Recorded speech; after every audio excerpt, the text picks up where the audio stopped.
Muy buenas, ¿qué tal están? Bienvenidos a Soy Cádiz y bienvenidos a 101 Televisión. Hoy le vamos a contar muchos asuntos de actualidad. Le vamos a hablar de un libro de cofradías que es benéfico. Le vamos a hablar también de títeres, de música y demás asuntos de interés de nuestra provincia de Cádiz. Vamos a comenzar, si les parece, hablándoles de un festival internacional de títeres que ya arrancó el día 18, pero que este 20 lo hace en el centro de Jerez de la Frontera, y todo ello de mano de la Gotera de la Azotea.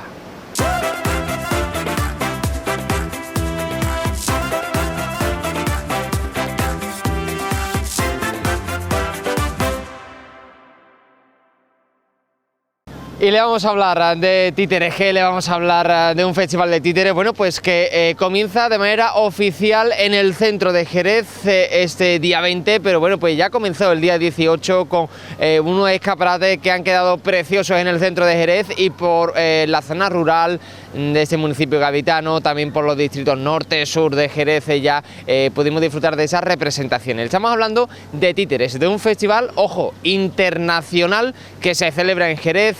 Llegan compañías desde Portugal, desde el norte de España, desde el sur, desde el este, desde el oeste, desde todos los rincones de nuestro ámbito nacional también, que llegan hasta Jerez de la Frontera. Vamos a hablar con Juanma de la Gotera de la Azotea. Muy buenas, ¿qué tal? ¿Cómo estamos? Hola, buenos días. Muy bien, gracias. Bueno, un año más y yo ya no sé cuántos años son ya. Pues mira, este es el número 28, 28º, a pesar de que en 3 ediciones se suprimiera. O sea que podría ser el número 31. 31º. Yo creo que todos los jóvenes nos hemos criado con los títeres de Jerez y con los títeres de la Gotera de la Azotea. Yo creo que sí, tiempo ha habido. Totalmente. Sí, el festival comenzó en el año 94, entonces, bueno, pues mis hijos, por ejemplo, mi hijo tiene 35 y también lo conoció desde el principio, o sea que ya estamos viendo que vienen gente que de niño habían sido espectadores de títeres con sus hijos, ¿no? Padres que vinieron con sus hijos ahora son abuelos. Pues sí, la cosa sigue. Y unos títeres que parece que se quedaron en el pasado, pero que está más actual que nunca. Esto no es una cosa de hace 30 años, de los años 90, sino que actualmente siguen, y es una manera también de aprendizaje, ¿no? De transmitir conocimiento y transmitir enseñanza a través de algo tan, bueno, iba a decir simple, pero es súper complicado crear un títere desde cero, pero sí.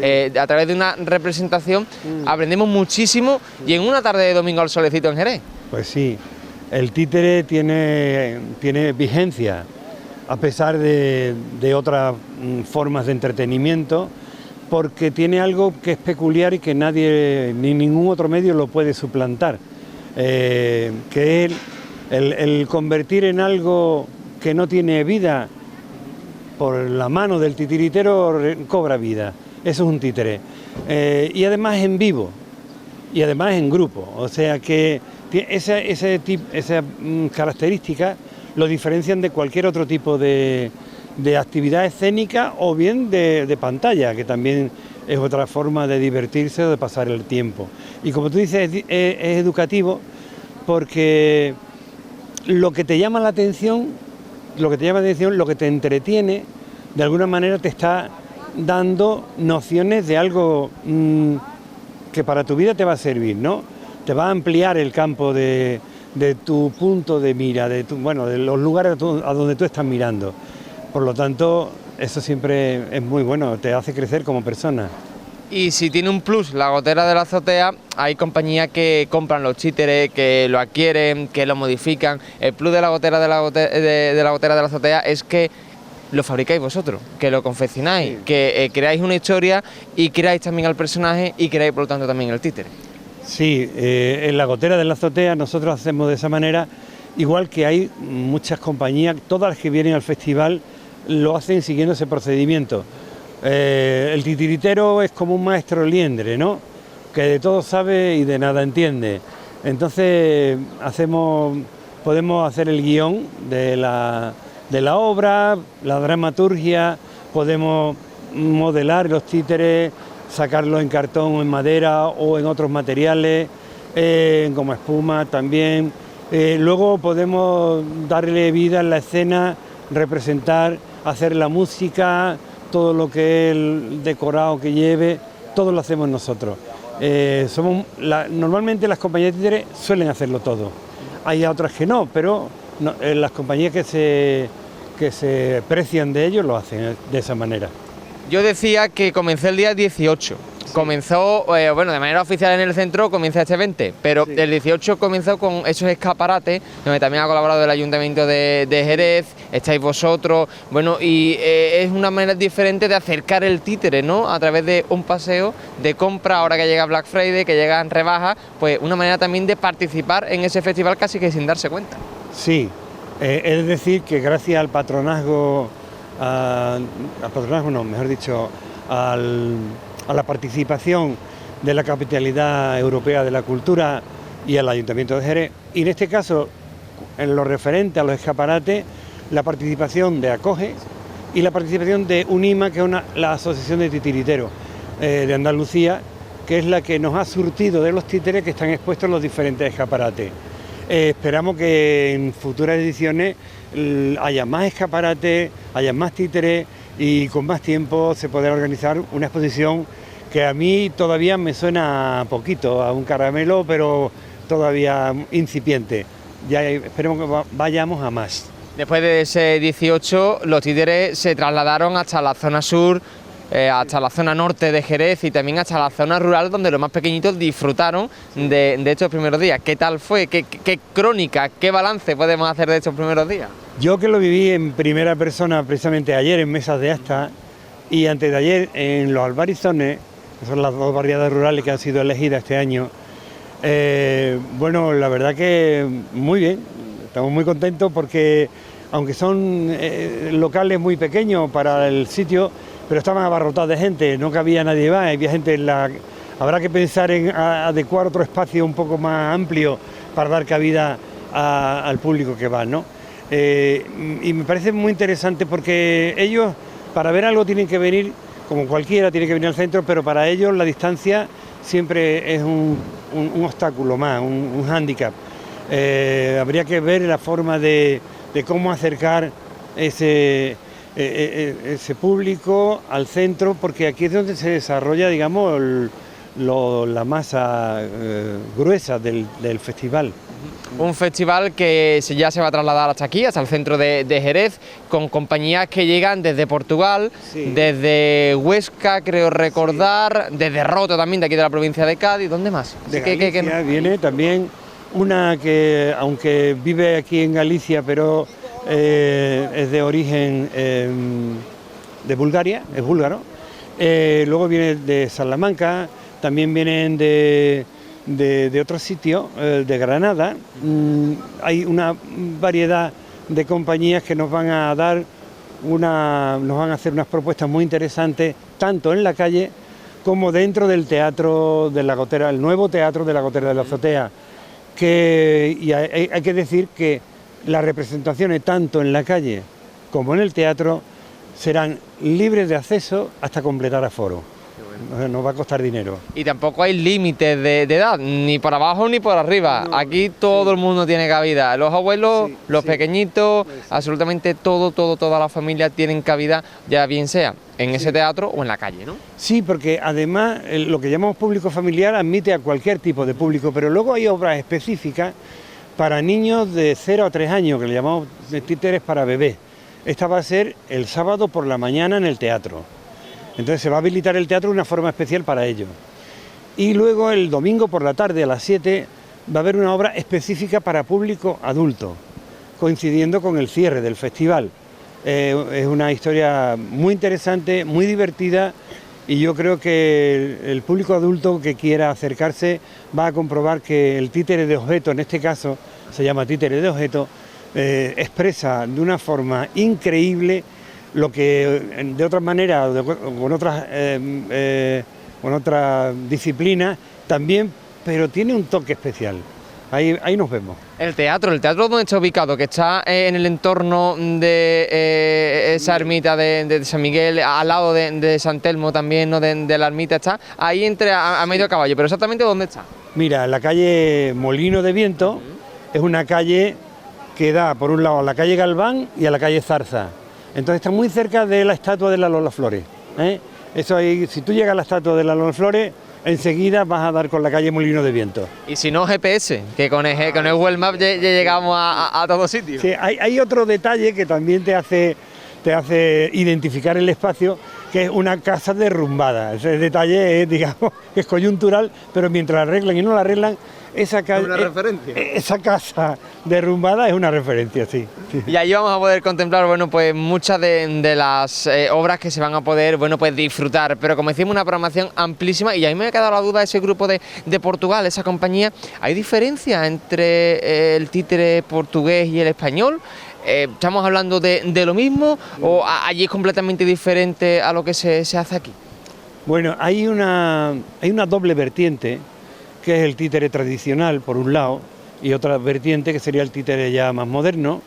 En cuanto a lo que es el títere más moderno, como en todo ocurre con la globalización, parece que lo mismo se puede hacer aquí que allí, y las diferencias pueden ser tanto entre un grupo español o portugués como en un grupo español y francés o italiano de Sudamérica, en lo moderno. Pero en lo tradicional sí es verdad que tiene una diferencia notable.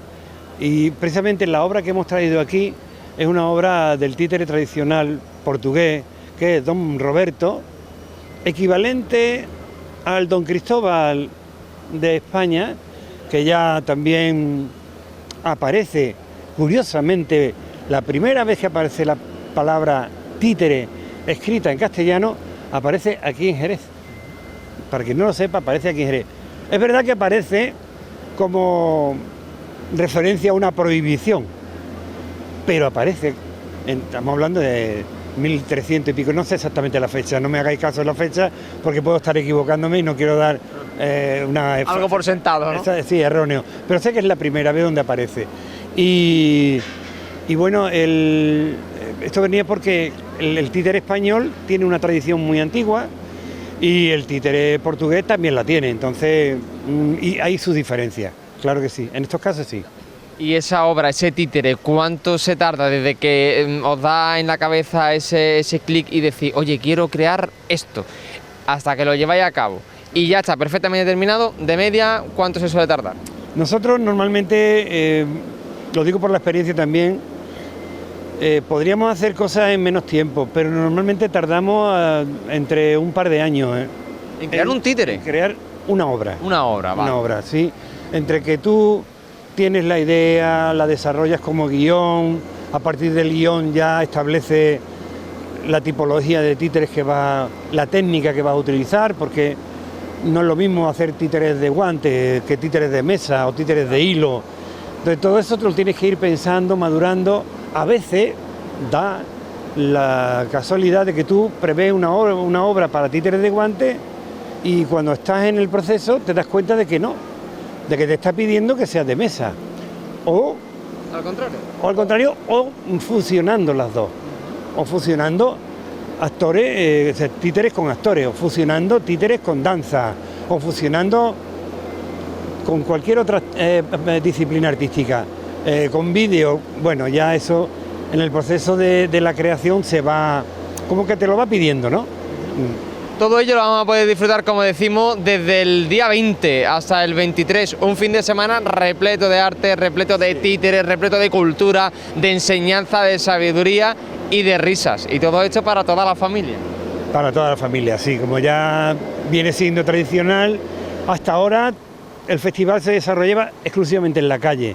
A partir de ahora, gracias al teatro, podemos desarrollarlo tanto en la calle como en espacio, en el teatro, porque el teatro nos posibilita a mostrar obras de títere que están pensadas pues con una luz determinada, con un ambiente determinado, y eso en la calle es difícil de conseguir. Entonces hay espectáculos que a la calle no podrían venir, de hecho no han podido venir nunca. El espectáculo de la Compañía de Granada, que es La Sal, es un espectáculo que ya tiene un largo recorrido, pero que siempre hemos querido traer, pero nunca hemos podido, por aquello de que no teníamos un espacio donde, y el del espectáculo por ejemplo, el de adulto y el de bebé, que tú necesitas que el bebé esté cómodo, esté relajado también. Relajado, en un sitio que sea seguro, que no haya ruidos que lo molesten. Eso te lo da un teatro, eso no te lo da la calle. En la calle te da otras cosas, pero no todo. ¿Y los alumnos, los grupos de clases, centros escolares van a participar también en este festival? No van a participar. Ellos tienen, a través también de la Delegación de Educación del Ayuntamiento de Jerez, un programa que se llama Arte Escénica para Escolares. Está dentro del programa Educa Jerez, Educa Jerez, y ya están viniendo, pero no coincide ninguno de estos grupos con el festival. Puede ser que en años venideros hagamos coincidir, aprovechando la asistencia de grupos interesantes para proponérselo a las escuelas, pero este año la cosa ha sobrevenido de esta manera y no ha podido ser. Oye, Juanma, que puede ser. Totalmente, que es un placer estar contigo, hablar un poquito de títeres, hablar un poquito, yo creo que también de la Gotera de la Azotea y de Jerez, en definitiva. Es historia de Jerez, de la Gotera de la Azotea, sí. Es pasado, es presente, también es futuro. Y yo creo que todos los jerezanos siempre, en algún momento de nuestra vida, hemos estado con la Gotera de la Azotea y nos habéis sacado una risa, porque yo por lo menos recuerdo más de una excursión y más de un domingo venir con mis padres y encontrarme una obra de teatro en la Alameda del Banco, aquí en la Plaza Arenal. Mira, ¿qué me estás enseñando? Cuéntame. Fíjate, este es el cartel de este año. Sí. Si te fijas bien, es un tapón de corcho, sí. Porque hemos buscado la relación del títere con Jerez, con el vino, ¿no? El tapón de una botella. Pero además hay una cosa que no todo el mundo sabe y que me gustaría que todo el mundo supiera, por lo menos quien nos esté escuchando. Claro. Esta forma del tapón cilíndrica coincide con un ídolo de mármol que existe que data de entre el 2000 o 3000 antes de Cristo, que está ahora mismo en el Museo Arqueológico de aquí de Jerez. Es de San Mateo, del barrio de San Mateo. Se llama un ídolo cilíndrico oculado. Si lo buscáis o vais allí al mismo museo arqueológico, vais a ver la coincidencia, porque como tú dices, queremos ser parte de la historia, queremos unirnos. Un ídolo tiene en común con el títere la definición en sí misma. Es un objeto sin vida, una piedra, con una forma determinada y que nosotros las personas creemos que tiene vida o que puede tener alguna, ¿cómo se dice?, alguna potencia, algún poder, ¿no? Algún poder, exactamente, poder que nosotros le damos. Entonces, los hombres, me imagino, claro, son los hombres primitivos que creían que ese objeto tenía poder y le rezaban y ante él pues hacían sus ofrendas, en fin, lo que es este tipo de cuestiones, ¿no? Pero no deja de ser un títere en el cuanto es algo que no tiene vida y nosotros se lo damos. Pues eso en esencia es el títere, como te decía. Muchísimas gracias por formar parte de la historia de Jerez y gracias por todo ese momento que nos habéis dado siendo niño y que ahora nos vaya a seguir dando ya siendo adultos. Muchísimas gracias. Gracias a vosotros y nos vemos por aquí.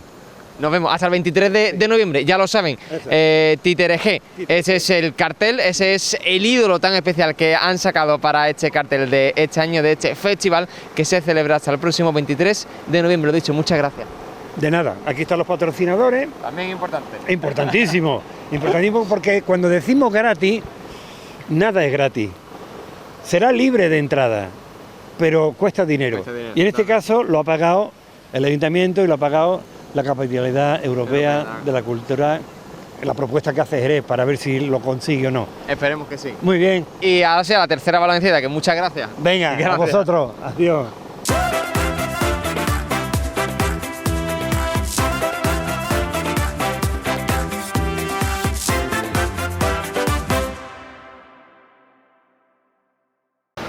Y le hemos hablado en esta entrevista de ese Museo del Títere, de cómo se construyó ese teatro y también le hemos hablado de cómo desde cero se crea una obra. Así que vamos a conocer ese Teatro del Títere, un reportaje de nuestro compañero Esteban Fernández de Sin Límites Comunicación, que vamos a ver, bueno, pues para conocer también esa historia de la gotera de la azotea y también para conocer cómo se inició ese proyecto de teatro y cómo se consolidó hasta el día de hoy.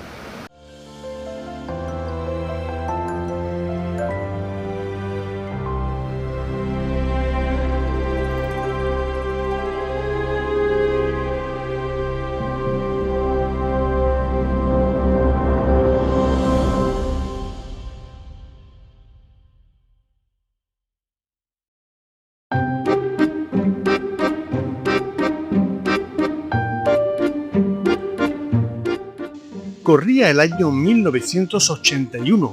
Por aquel tiempo, Juan Manuel Benito, que junto a Diego Sánchez y Eva Serna conforman la actual composición de la compañía, ejercía de profesor. Para dar continuidad a los juegos que planteaba a sus alumnos, Juan Manuel tuvo la idea que para divertirse probaran a realizar obras de títeres. Ahí empezó todo. Después de muchos intentos, el primer espectáculo tomó cuerpo. Se trataba de Las aventuras de 1000 hombres.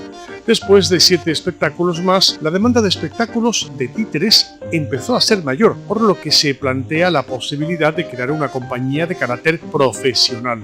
Solo 3 de los componentes deciden dejar sus empleos y dedicarse plena y profesionalmente a las artes escénicas. El primer espectáculo profesional fue Juanaca el de la Vaca, una obra de títeres con música y canciones en directo.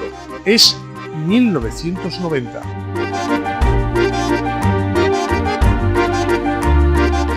Se buscó la originalidad, pero también reflejar la situación del grupo en sus comienzos. Cada uno de los miembros se dedicaba a su trabajo y para ocupar el tiempo libre se juntaban los sábados. Ir de sábado en sábado era un gota a gota, una gotera, vaya. El lugar de reunión era pequeño, así que cuando había que ensayar, el único lugar disponible era la azotea. Entonces era una gotera en la azotea. De ahí viene el nombre.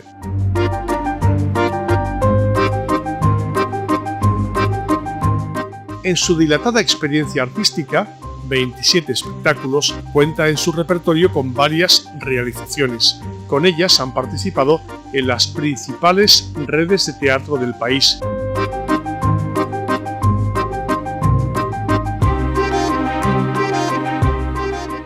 Y numerosos festivales y ferias, tanto nacionales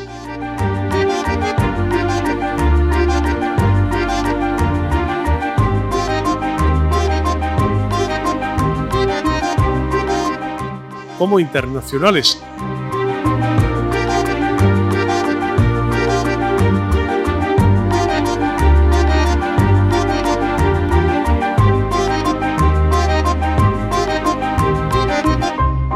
La compañía ha visitado 4 continentes y 15 países, en más de 5.000 representaciones. Como seña de identidad del grupo hay que resaltar que los diálogos y la música, los juegos y las canciones, tanto populares como de creación propia, son en directo, siendo de hecho una propuesta creativa, social, original y ante todo divertida. Una garantía de entretenimiento avalada por más de 40 años de trayectoria profesional.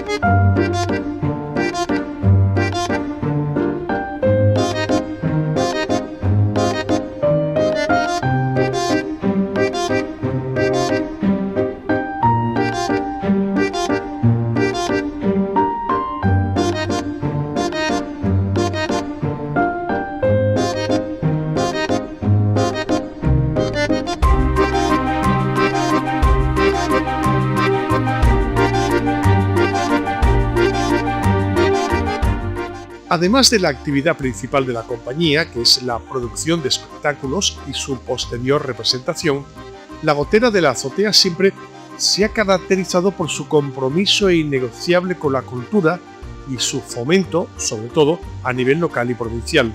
organización de fiestas y animaciones teatrales en barriadas rurales, creación de la primera ludoteca de Andalucía en Jerez, creación del Festival Internacional de Títeres de Jerez, talleres de integración para personas con discapacidad intelectual, campañas escolares para alumnos con riesgo de exclusión social.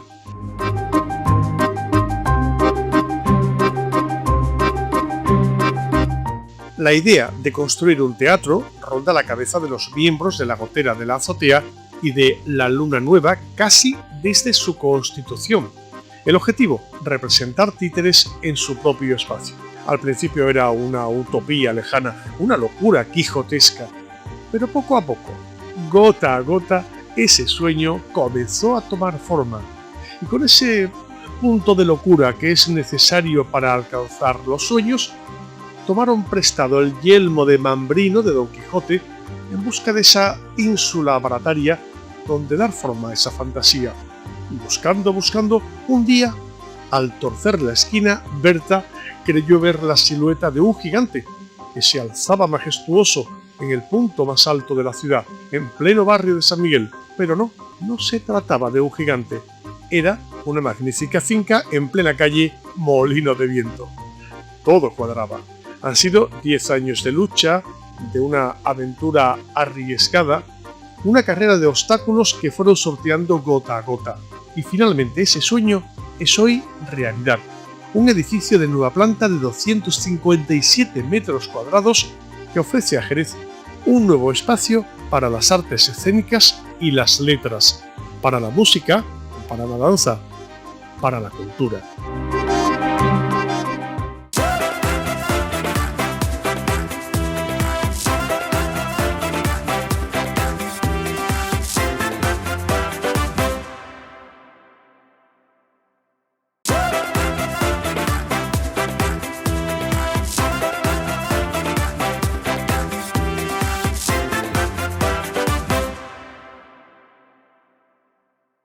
Y seguimos, continuamos en Soy Cádiz, seguimos en 101 Televisión, bueno pues pulsando como siempre hacemos nuestra provincia de Cádiz. Le avanzamos al comienzo del programa del día de hoy que le íbamos a hablar de muchos asuntos, de un festival internacional del títere que ya lo hemos pulsado de la mano de Juan Manuel Benito de la Gotera de la Azotea.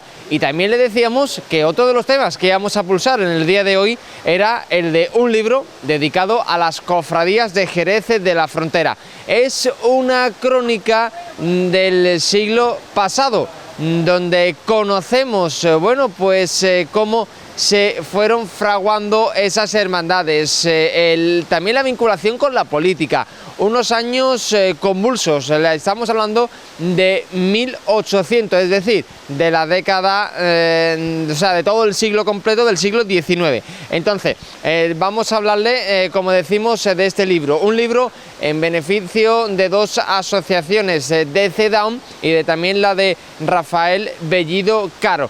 Todo ello para ayudar a los más necesitados. Se va a firmar esos ejemplares del segundo tomo de esta crónica del siglo XIX de las cofradías de Jerez de la Frontera en los claustros de Santo Domingo. Se va a celebrar esa presentación a las 12:30 del mediodía en este entorno jerezano, en el de los claustros de Santo Domingo. Allí Cristóbal Romero, que es el autor de tanto el tomo 1 como el tomo 2 que se presenta, va a estar no solo firmando, sino también exponiendo todos esos conocimientos de este libro de las cofradías jerezanas, como decimos, con un beneficio social. Y nosotros hemos hablado con su autor, hemos hablado con Cristóbal, le hemos preguntado que nos diga datos, que nos dé algún que otro titular, que nos avance mucho más sobre las cofradías, el inicio de la Semana Santa como hoy la conocemos en Jerez de la Frontera. Se van a llevar, bueno, pues yo creo que alguna que otra sorpresa con el cambio de día de alguna que otra cofradía. Vamos a conocerlo.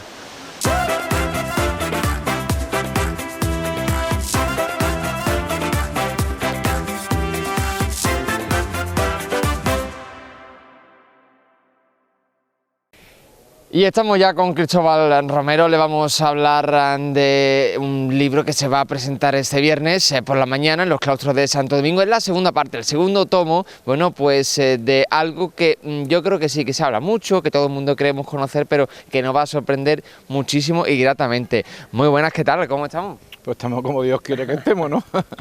A punto de presentar, ¿no? Ese segundo tomo de un libro que ahora le vamos a dar más detalle del día, la hora de presentación, del lugar, del título que va a llevar, pero que es un perfecto regalo para Reyes, por ejemplo, ¿no? Para que Melchor, Gaspar y Baltasar se lo traigan a muchos jerezanos. Efectivamente, decimos, hablando en noviembre, casi diciembre, de Semana Santa, cuando lo propio es hablar en Cuaresma, ¿no? Sí. Pero la verdad es que este libro me comprometí a presentar el número 1. Vamos a enseñarlo acá. El número 1, de sacar la segunda parte. ¿Qué sucedió? Que presentando el libro tuve un accidente y he estado unos meses mal, grave, pero me comprometí en sacar la segunda parte y aquí está. Que esta segunda parte, vamos a verlo también ahí para que en casa tengan esa visual también de la portada, del interior. Es un libro de historia, no un libro de arte, un libro de historia. Aporta algunas fotitos al final, porque las fotos en esta época son un poquillo complicadas, pero bueno, aporta alguna documentación gráfica de los principales acontecimientos que fueron sucediendo en este Vamos a enseñarlo, mira, a cámara por aquí, mira, lo voy a coger con tu permiso, mira, esta es la portada, aquí, bueno, pues para todas las personas que nos estén viendo de la provincia y nos sitúen un poco esta portada, ¿quién tenemos en portada? ¿A qué imagen corresponde? Al Cristo. La Hermandad del Cristo. No hay que decir más nada, al Cristo. Esta es una imagen antigua. Con la antigua vela. Es una imagen antigua de autor anónimo coloreada por unos procedimientos informáticos para darle un poquito más vistosidad al libro, ¿vale? O sea que esta imagen es en blanco y negro originalmente. Es en blanco y negro original, sí. Para ir en el interior aparece en blanco y negro. Igual que esta del Nazareno también era en blanco y negro, pero para darle un poco de realce, a ver cómo más o menos sería, ¿no? En aquella época. ¿Qué vamos a poder leer en el interior de este libro? Voy a enseñar un poquito de aquí atrás, por ejemplo, mira, de estas imágenes, y así me vas comentando qué es lo que vamos a poder leer en este libro. Bueno, decirte que el libro, como tiene fin obtener recursos para fines sociales, prácticamente está hecho por el autor, maquetado para intentar ahorrar todo el dinero posible de los costos. ¿Qué vamos a encontrar en este libro? Pues el periodo más importante de la Semana Santa de Jerez, del siglo XIX, por el cual las cofradías que habían padecido tanto en el siglo XIX, en el último cuarto del XIX, se empoderan, como se dice ahora. Y ya empieza, a partir de ahí todo es distinto. Fue con la restauración borbónica cuando encontraron un poquito de un clima ideal para avanzar, pero se vieron distintos acontecimientos por los cuales eso fue así, entre otras cosas porque nacieron fuertes liderazgos dentro de las cofradías, hombres importantes de la ciudad apostaron por tirar esto hacia adelante, incluso parte de su junta de gobierno pasaron a la política y se presentaron como concejales. Eso también se ve mucho actualmente, eso hay muchos que utilizan las hermandades, vamos a hablar claramente, para dar un salto a la política, dar un salto a una sociedad o a un estado un poco mejor. Eso no es nuevo, o sea, lo de incluso el tema de las subvenciones, ya en aquella época gobiernos liberales y conservadores subvencionaban a las cofradías para que pudieran hacer sus procesiones y sus actos más importantes. O sea, que esto no viene de hace 2 días. No está inventado ya. Y ya te he dicho, incluso en los plenos había concejales que defendían cuando sacaban las subvenciones de las hermandades, decían que es poco dinero, hay que darle más dinero. O sea, había que tenían sus defensores dentro, ¿no? Y la verdad es que en aquella época, estamos hablando del último cuarto del XIX, aun siendo una época complicada, conflictiva por la crisis agraria, sin embargo, las cofradías fueron respetadas. ¿Por qué? Porque se implicaron también con los movimientos sociales, ayudando a los desfavorecidos. Y ayudando también a los más necesitados es el fin de estos 2 tomos, sobre todo de este segundo, que todo lo que se vaya a recaudar, vamos a decir luego el día de presentación, la hora, el lugar, todo, pero todos esos beneficios van a ir a 2 entidades que hace mucha falta, ¿no? Efectivamente, una es la Asociación Obispo Rafael y otra es SEDAM. Creo que Obispo Rafael va a ser de la parte suya. ¿Sí? Qué bueno. Entonces, pues, el objetivo ¿cuál es? Pues sacar lo máximo que se pueda, ¿no? Claro. O sea, vender el libro, porque el libro, yo creo que el libro dice una cantidad de datos impresionantes, de cosas, y con el fin de que la gente de Jerez pues sepamos lo que hay ahora mismo, pero que sepamos que lo que hay viene de la lucha de hermandades en aquella época. Ahora hay, bueno, pues una frase que se viene repitiendo mucho, eso de... Antiguamente no salían tantos pasos como ahora, o ahora es que hay muchas extraordinarias, antes no había tanto. ¿Esto es así, mirando este periodo histórico? Pero es que los tiempos son distintos, Ahora todo es bonanza. En aquella época, en el siglo XIX, hubo cofradías y cofrades que lo pasaron realmente mal. Empezaron a respirar una vez que entraron los Borbones de nuevo, pero lo pasaron realmente mal, y en la última fase del siglo XIX fue cuando dijeron, aquí estamos nosotros, y hubo dentro de las hermandades líderes importantes que ya acabaron con la inestabilidad. Vamos a poner en contexto a muchas personas que nos están viendo y escuchando. Este periodo de este segundo tomo corresponde a qué ámbito político, cómo se encontraba Jerez, cómo se encontraba España en esos momentos. Bueno, España en aquella época estaba bajo los Borbones, bajo la restauración borbónica, principalmente con gobiernos liberales y conservadores que también se reproducían en el Ayuntamiento de Jerez. El tema social estaba implicado por las crisis agrarias, sobre todo porque, claro, Jerez, en el tema del campo dependía de si llovía o no llovía. Entonces, cuando llovía mucho había problemas, y cuando no llovía nada también había problemas. Entonces, pues la ciudad está inmensa en la crisis laboral esa, ¿no? Sin embargo, lo económico, Jerez era, el vino estaba arriba, sí, y Jerez era la capital económica de la provincia de Cádiz. Entonces, en ese contexto es donde viven las hermandades. También complicado con los finales de siglo, con la guerra de Cuba, donde muchos mozos jerezanos tienen que ir a luchar a la guerra de Cuba, y se refleja también. Y entonces, en esa situación es donde viven las hermandades. Sin embargo, no son rechazadas por el pueblo, al revés. Entonces, son respaldadas, ¿no? Encuentran un momento donde florecer. ¿Cuántas hermandades? Porque ahora, si mal no recuerdo, son más de 40, no exacto, pero son unas 45 actualmente, pero... Hubo, en el año 1996, hubo un acto importantísimo, entró... Te ayudo. Déjame por aquí. Entró como alcalde de Jerez un conservador que era el marqués de Alboludo y don Caetano, a don Vicente, que a la vez era presidente del Mayor Dolor. Este hombre, en cuanto entró, ¿qué es lo que hizo? Reunió a las cofradías y dijo, tenemos que ordenar la Semana Santa de Jerez, en el año 96. Y consiguió ordenar la Semana Santa de Jerez. Y pusieron los órdenes de paso, ¿no? Los órdenes de paso, que ya se parecían a los actuales, a los que hay hoy día. Yo te voy a decir los que concretamente cómo se ordenó, para que tú veas cómo fue. A veces me encuentro que son tantos datos que... me lo sé de memoria, pero... Aquí vamos a encontrar muchísimos datos, y como ya decía al principio, algunos que vamos a conocer y otros que a lo mejor no tanto. Está escrito en forma de anales, quiere decir que vamos narrando los acontecimientos que se producen en cada año. Vale. Incluso los triduos, los centenarios, que en esta época concretamente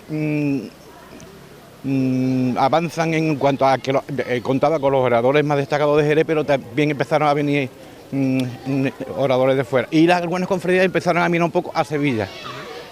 Por ejemplo, el Mayor Dolor encarga nuevas imágenes en Valencia, el Prendimiento también encarga nuevas imágenes en Valencia, el Desconsuelo, que cambia de nombre, se convirtió en Silencio, aspiraba a imagen como una cofradía de Sevilla. El Mayor Dolor también decía que era la Disciplina como una cofradía de Sevilla. O sea, que ya empieza ese foco en la capital andaluza, ¿no? Entonces, en aquella época,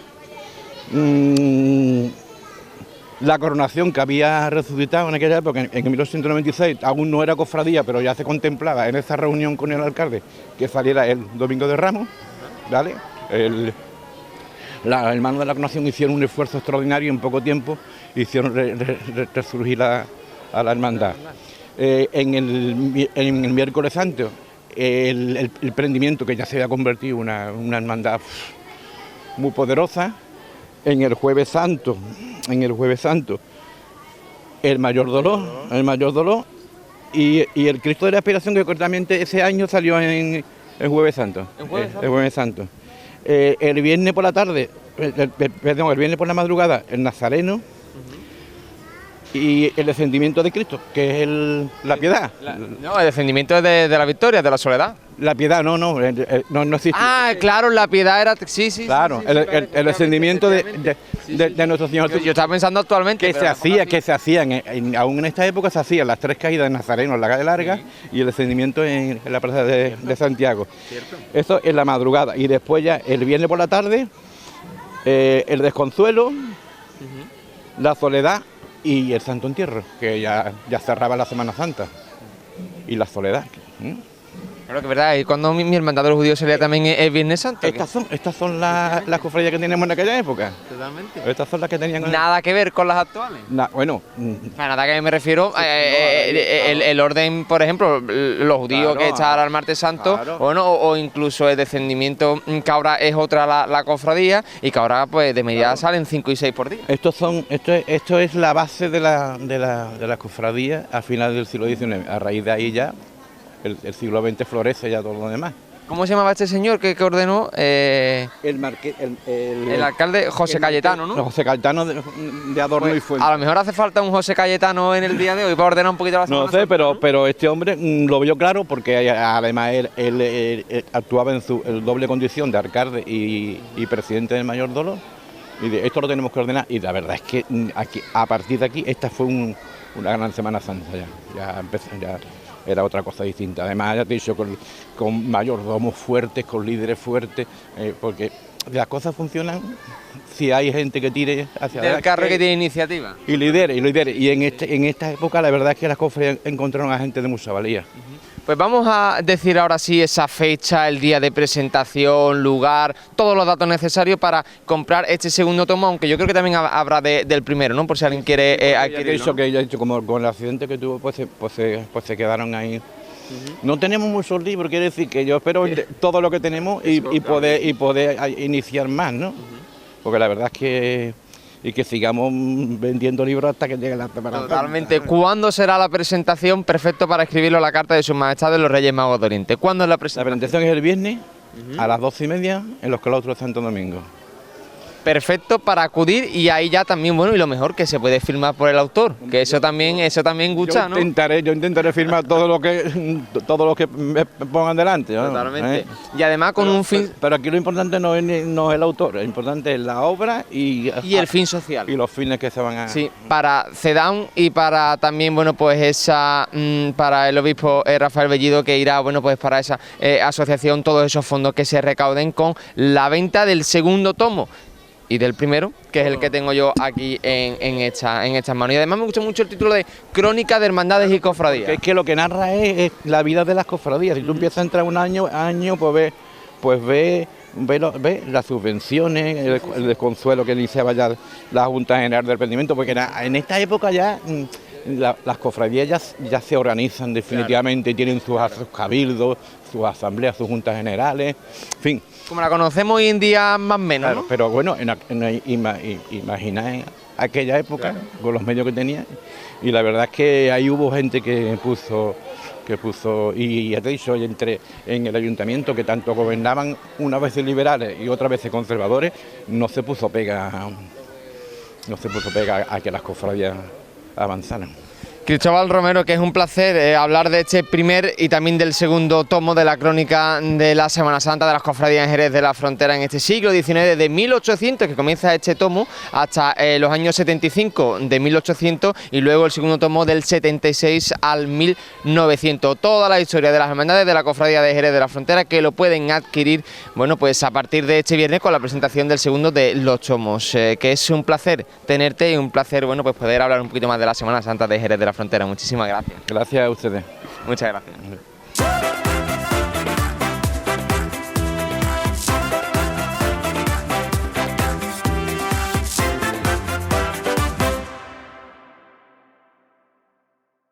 Esta es la entrevista a Cristóbal Romero. Como decimos, vamos a recordar la fecha. Este viernes a las 12:30 en los claustros de Santo Domingo se va a celebrar esa presentación del libro solidario. Recuerden, solidario en beneficio de CEDAW y de la Asociación Rafael Bellido Caro.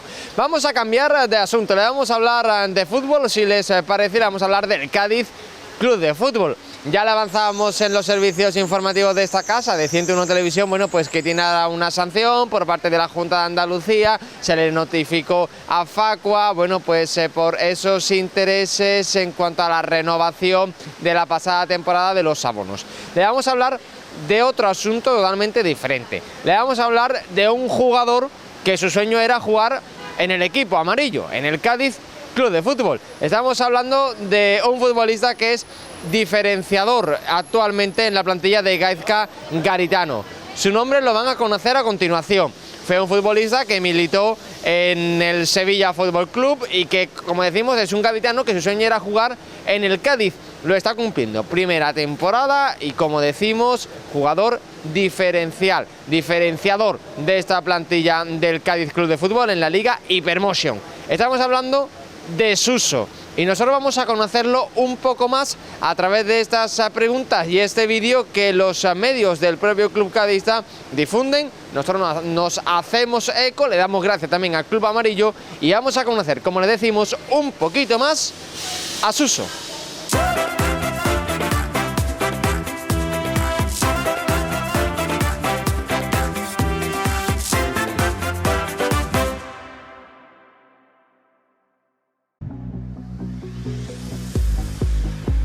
Hola, soy Suso Fernández, jugador del Cádiz, y voy a contestar las preguntas de Digitalk.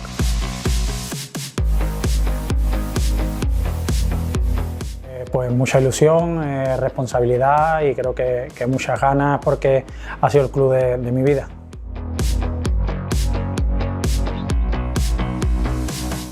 Pues de Liverpool, Inglaterra, yo creo que el fútbol, ¿no?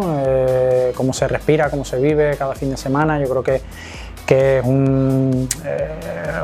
es exquisito, ¿no? Después de Italia, yo creo que la cultura del país, de la forma que se vive ahí, aparte del fútbol, y del club del Milán, yo creo que la sencillez, ¿no? y los recuerdos, ¿no? Yo creo que se basan todos en los años antiguos donde tuvieron tanto éxito y yo creo que es muy bonito vivir eso.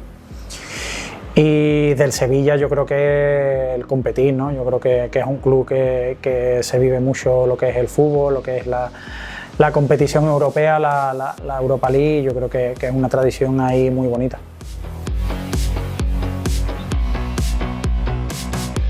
Pues creo que la segunda Europa League, porque creo que veníamos de un momento de 2 o 3 meses que no eran buenos, que no estábamos bien y de repente cuando cambiamos de entrenador yo creo que el equipo fue a mejor y yo creo que eliminamos equipos muy buenos y yo creo que el grupo pues era muy bueno también, muy unido.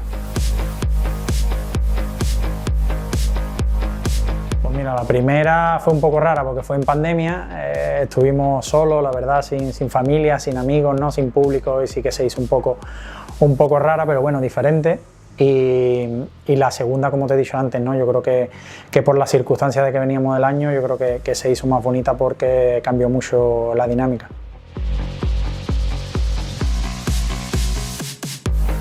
Bueno, sinceramente no, yo creo que soñaba con jugar fútbol, ¿no? Con ser futbolista, pero no he llegado a donde he llegado, conseguir lo que he conseguido, ¿no? Y también jugar la selección española, que yo creo que es un dato pues muy bonito.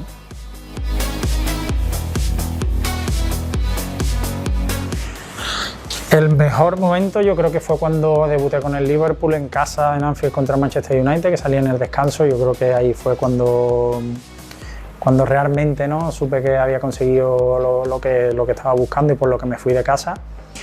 Y el peor yo creo que en Sevilla cuando me lesioné el tobillo, que después tuve 3 meses complicados, que no salía, que volvía a entrar, que salía, que no. Y yo creo que ese fue el peor momento.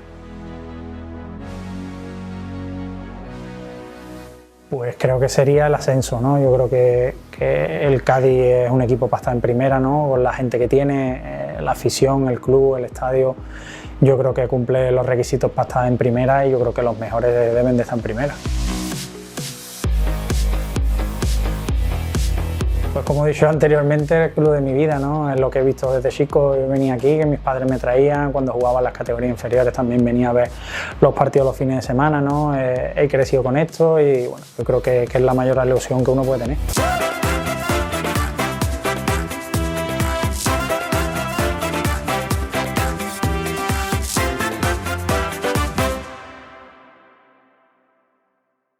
Esta era la entrevista a Suso, el jugador del Cádiz Club de Fútbol. Le vamos a hablar de más contenido, de más asuntos. Nos vamos hasta el puerto de Santa María, con una banda que no es solo reconocida en este municipio gaditano, sino también por toda la geografía gaditana y en Andalucía. Les hablamos de Maestro Dueñas, de un concierto con motivo del 22 de noviembre de Santa Cecilia. Santa Cecilia es la patrona de la música, de todos los músicos, y ellos han celebrado, bueno, pues también de la mano de Floren Iniesta, un conocido cofrade de la provincia y más concreto de Jerez de la Frontera, a través del Quijote, esta adaptación, la voz de Floren Iniesta, y como le decimos, un concierto que quedó para el recuerdo no solo de los músicos, sino de los amantes a la música. La cofrade también, pero en este caso a la música en general. Concierto de Santa Cecilia de la banda portuense Maestro Dueñas.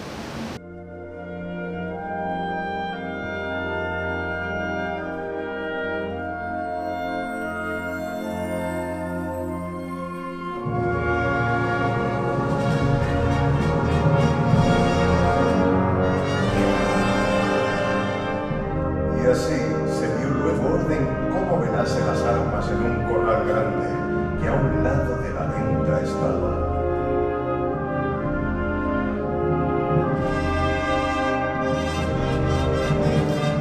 Y recogiéndolas Don Quijote todas, las puso sobre una pila que junto a un pozo estaba, y embrazando su adarga, asió de su lanza, y con gentil continente se comenzó a pasear delante de la pila. Y cuando comenzó el paseo, comenzaba a cerrar la noche.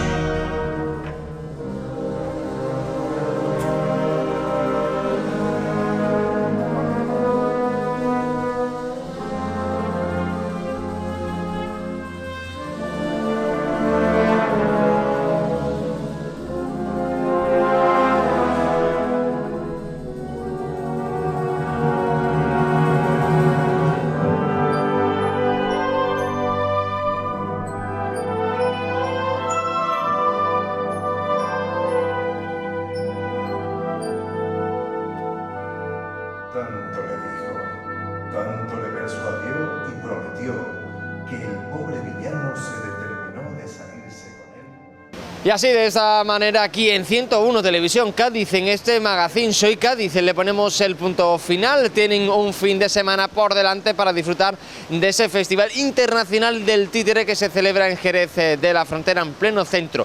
Les recordamos que mañana, 21 de noviembre, comenzará la Navidad de manera oficial en Jerez de la Frontera, con ese encendido del alumbrado a partir de las 7 de la tarde y con el concierto gratuito de Luis de Periquín, muchísimos más artistas invitados, y Así canta Jerez. Todo ello en Jerez de la Frontera. Cádiz, que también va a encender su alumbrado, otros municipios de la localidad gaditana, que nos lo vamos a dar buena cuenta tanto en los servicios informativos como en este magazine, pero será ya los próximos días. Y mañana tenemos programa especial en torno a la Villa de Rota y las calabazas de oro. Le vamos a dar buena cuenta, como hicimos en el programa de mañana, monográfico dedicado a Rota, y a 3 nombres propios, 3 roteños que han recibido esta distinción en su Villa de Rota. Lo dicho, nos vemos mañana a la hora de siempre y, como siempre les digo, sean felices.